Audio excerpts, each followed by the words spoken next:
Hello, wonderful ladies. Happy Thursday, or if you're watching on replay, whenever you're going to be able to see it. I wanted to have today's live about something that I have found very powerful in my personal self practice, as well as working with other people, not just necessarily in coaching, but in pretty much every area that I have been working in leadership, client work, teaching, coaching, mentoring, and that is to use curiosity as one of the big pillars to boost our sense of joy, our energy, and learning how to navigate, especially when the things do get a bit tough. Because the thing is, when everything is easy, everything is flowing. However, the flow of the energy also happens when things are a little bit mucky, muddy, murky. And I will be honest with you, this week has been a little bit like that for me. There are certain things that have been challenging within the family. I have two teenagers, and some of you may have heard.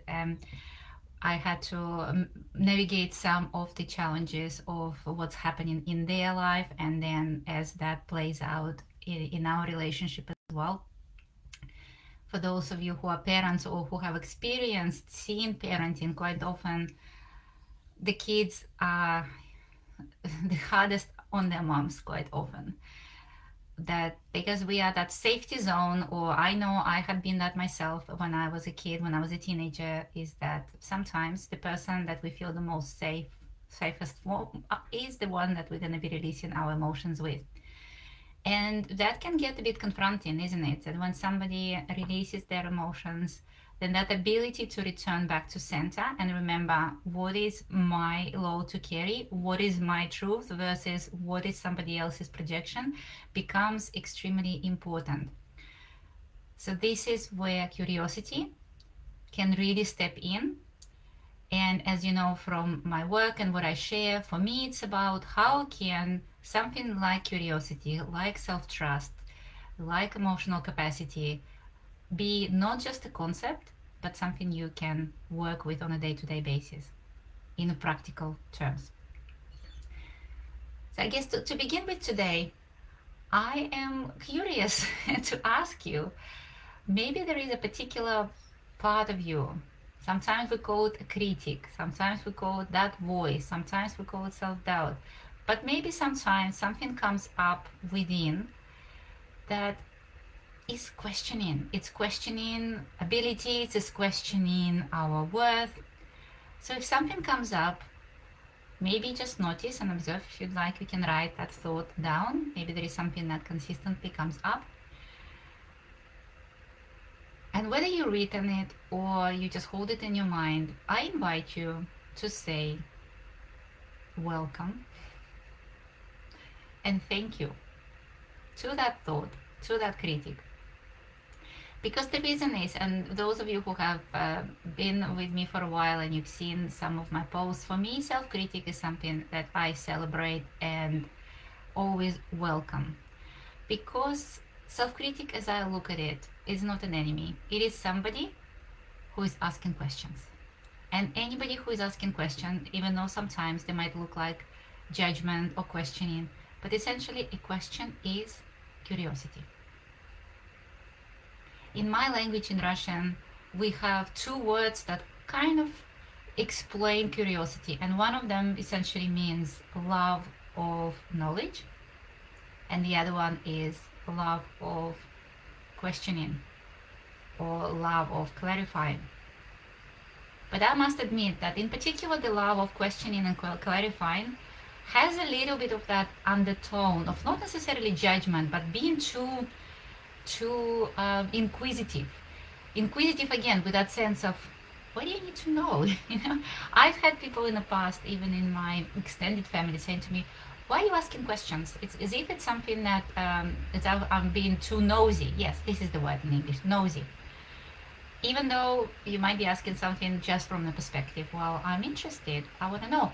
So I am looking at curiosity from this level. This is where I am interested. I want to know. And your self-critic essentially wants to know. Your self-critic is not necessarily saying this is good or bad. It's asking questions that might make you feel uncomfortable. That is correct, but discomfort, as I always look at it, it's something that needs to be explored. Self-critic in some ways is our honesty popping through and just asking for safe space to be witnessed and acknowledged. And that safe space, as often I would say, and I always believe in that, the safe space is created by our kindness and compassion to ourselves as well to others.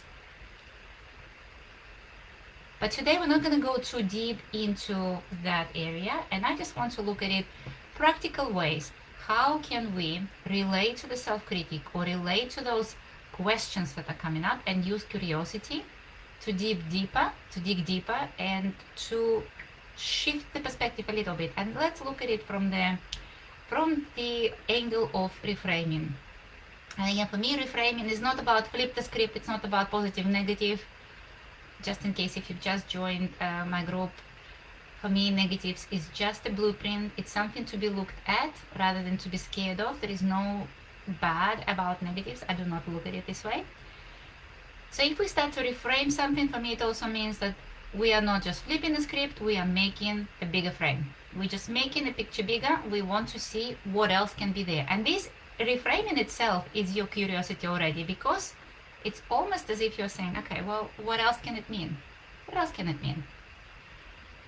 And one of the examples could be when we are hard on ourselves. We sometimes think, what's wrong with me? Why can't I be? I'm so emotional. Why can't I just? Noticing these sort of questions can just bring us towards a different way of asking that question. What is happening for me right now? So in practical terms, whenever something critical comes up, can you ask that question softer? Imagine that you're speaking to another person. Because hands up who thinks they speak nicer to some other people. We use better words, we use better manners, better tone, and that's okay. We all have been there. And this is something that I had shared in the past, but I'm going to drop it in and remind you this today. Whenever our self-critics are getting very loud, one of the quickest way to bring that curiosity in and to layer it all out is to use the 3 questions of Rumi. And it's often, and I'm really grateful that this is now shared a lot in preschools and in schools for children. Is it true? Is it necessary? Is it kind? Is whatever you are saying to yourself true? Is it necessary? Is it helping you in any way right now? Is it kind? So straight away, instead of one phrase, one angle, we are breaking it down into 3. And this ability to ask yourself your question, you can even, if you'd like, you can post it somewhere. I have my little butterfly in front, not with these questions, but I do have those things in front of me, that some feelings that are more important than the other that work for me. Put a post-it note. If it's something that you really always feel like self-critics right now, and not always, but if in this particular time in your life, the critics keep coming with vengeance, put your reminders in. Is it true? Is it necessary? Is it kind?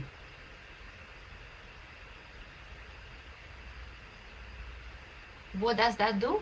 It helps us to stop the spiral. I had previously mentioned it, but let me know if you'd like me to send you directly the video on that.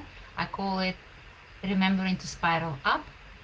So our emotions or thinking process, we quite often think about it as I'm spiraling out of control. I do not have any control. These 3 questions will help you to slow it down. Asking the 3 questions is being curious, and that curiosity will stop you right there. So instead of going all the way down, thinking and feeling lower and lower, you are giving yourself an opportunity to stop the leak, observe, and then make a decision. Where am I heading? Am I going onwards and upwards, or am I just going to continue to spiral down?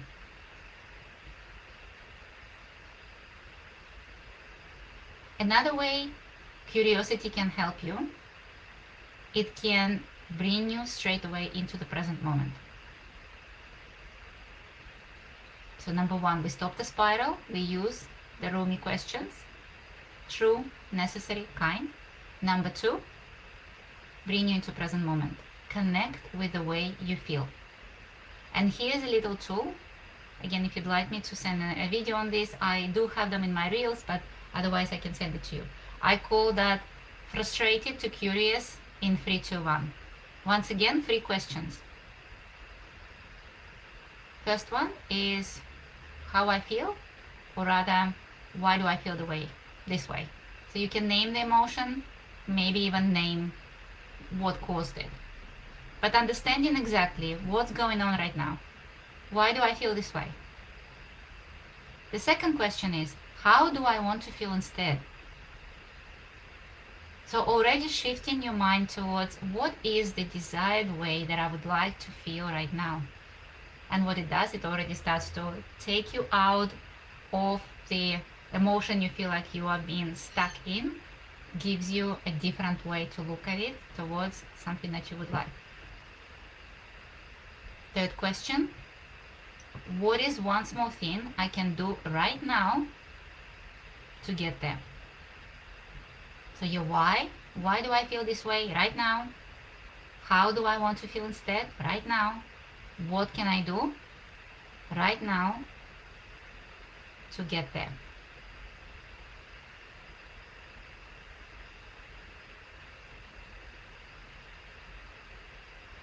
And then your third way that curiosity can support you is to start learning more about yourself. And I like to look at it as if you are speaking to somebody you just met, or maybe you haven't seen them for a while. What would you do to a friend or a new acquaintance that you want to get to know?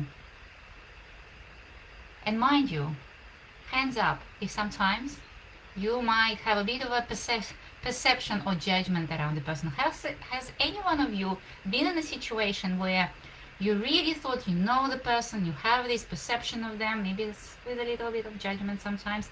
I know I definitely have been there. And then that just ability to give them a little bit of a benefit of a doubt or cut some slack and just ask the question, see what happens. I wonder if you have been in a situation where you thought that somebody doesn't like you, and then if you actually gave them a moment and ask some questions, you would realize, well, something actually might be happening in their life, or they might be grumpy because of this. It has nothing to do with me. Now let's imagine, as I love to bring that analogy of another person, let's imagine the other person is you. And something that I posted, I think it was yesterday, about that quite often the critic is asking the question, we might not necessarily, we don't know the answer. One of the ways I initially wanted to position this post was to say, it's not that we do not like each other, sorry. It's not that I do not like myself, it's just that I do not know myself. And I wonder if that you can relate to. In order for us to get so hard and so judgmental on ourselves, the assumption is that we know ourselves really well. But quite often, we might not really know us that much. Things change, we grow, we react differently. And in the same way that you would start asking questions towards the person you have just met, or maybe towards the person that you haven't seen for a while, or maybe a person that you've known them for ages, but you never really asked them a particular question. And then when you do, you realize that, wow, there is this whole side of them that I never didn't even realize. Once again, imagine that person is you. And this could be, sometimes I feel like it's a good way to do through learning, a bit of a trick. You might do it in a diary way or in a writing way, because imagine that you're writing to a pen friend. You can write your questions. I'll just give you an example. I don't know, what do I enjoy? What do I enjoy right now? What really lights me up?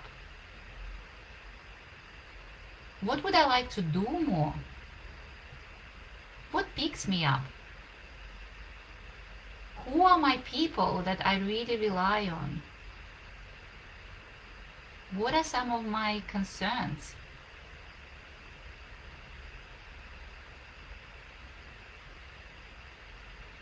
And if you feel like something resonates with you right now, I really invite you to write down some of those questions. And maybe you can put them as, again, little notes somewhere, or something to come back to when you do have time to write those answers down, and then read them. Read them without judgment. Imagine that you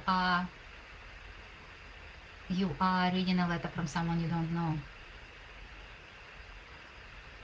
And what it does, it just shows you that just like anyone else, remember that practice that I shared with you a couple of weeks ago, just like me, just like the other person, I am vulnerable.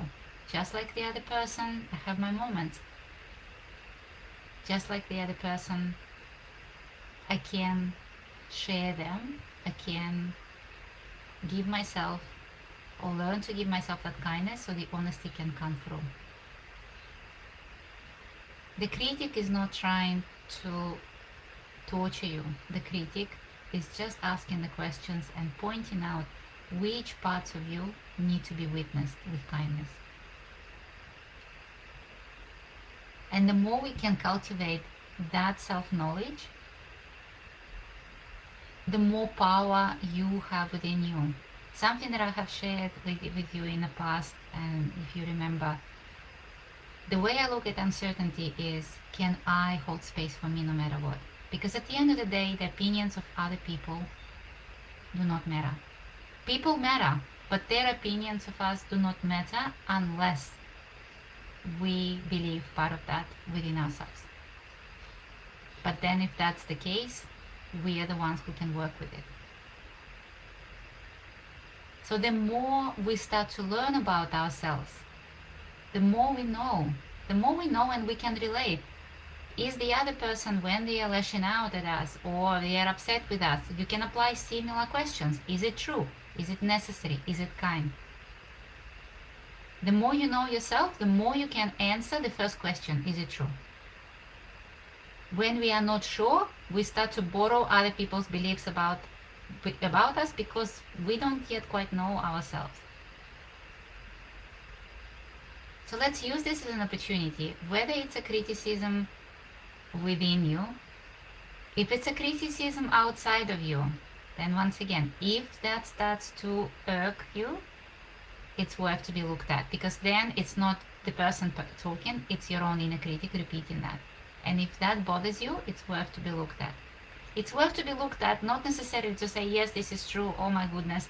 It's about, okay, what do I do with this? Why does it bother me? Why am I feeling this way? As I mentioned those questions, what would I like to feel instead? What can I do to move forward? So I hope you find it helpful to use some of those strategies to stop the spiral with your questions, to bring you back into the present, to connect with how you feel, how you want to feel, what can you get you there. And the third one is to keep knowing and learning more about you, because that's what makes you unshakable, if you call it. It's not because you can't be shaken. You can be shaken, but you can still get back to it because you know you. If you know yourself, everything else is just a bonus. If you know yourself, you are very much aware of your levels of self-confidence, your levels of kindness and compassion towards yourself, and you know when to go, when to put some kindness, when an honesty is needed. Honesty is always there. It's a kindness that needs to catch up. And curiosity is your kindness in action. I would love to hear your thoughts, what you may have found helpful. Let me know if you want me to drop you directly a couple of videos that I have mentioned about the free Rumi questions, or the frustrated to curious. And don't forget to maybe write those questions that you would like to know about yourself, almost like you are, writing them down. When in older days we used to go to libraries or look in encyclopedia, write them down, don't forget about them, and then keep exploring. So I wish you a wonderful time getting curiouser and curiouser about you.